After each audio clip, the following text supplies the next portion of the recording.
And right now at 11, a St. Johns County mother says her 10-year-old son was violently attacked on his school bus, struck twice in the head. You see that picture behind us. Thank you for staying up with us tonight for First Coast News at 11. I'm Anthony Austin. And I'm Heather Crawford. This mother now demanding answers, asking why the other student was allowed back in school, as the district says it's taking action under its code of conduct. Our Sydney Deshawn has more from both sides tonight. And Sydney, you had a chance to speak with the young boy who was injured. Yes, Heather and Anthony, I spoke with 5th grader Grayson Sargent. He's been out of class since last Thursday. He says he just wants to be back with his friends learning, but he's too scared to go back to school. And some of the images we're about to show you are graphic. What was supposed to be a routine trip home from school looks like a horror show turned into a nightmare for Grayson Sargent, a 5th grader at Wards Creek Elementary. He says he was struck in the head on his school bus October 16th. This kid behind me, his backpack went under my seat, and I saw it, so I picked it up and I held it over the seat, and he got it. And then a minute went by, and then he slams his backpack on my head, and then when I'm like this on my seat, he drops it on my head again. It left him covered in blood. Grayson's mom says the school bus driver called her. They had just entered our neighborhood, so he said the safest place he could drive straight back to the roundabout and stop and please meet.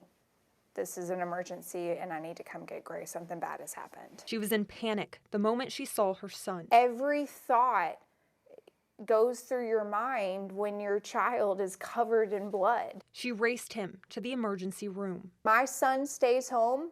His abuser goes to school and is given the opportunity where he could harm dozens of other children. She calls it a failure of communication and accountability and says she still hasn't gotten clear answers. Why was he on the bus the next day? The district's chief of staff would not tell us the status of the student, but Paul Abatanose confirmed he's seen the video footage from the school bus and says the incident was investigated. We feel the actions that the school took were consistent with our student code of conduct.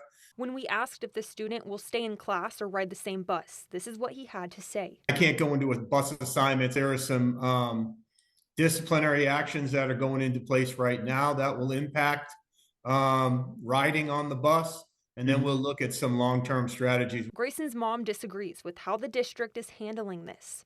Today, I'm furious.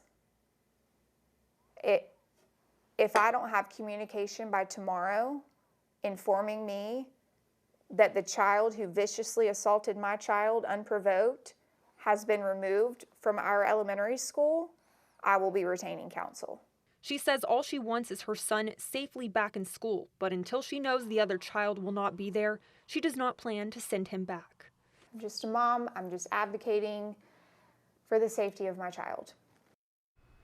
Now, Grayson's mom did file a police report with the sheriff's office and is now calling for accountability. We did ask to see the report, but the sheriff's office says it's still under investigation and not ready to be released. We will be sure to follow this story as it develops. Heather.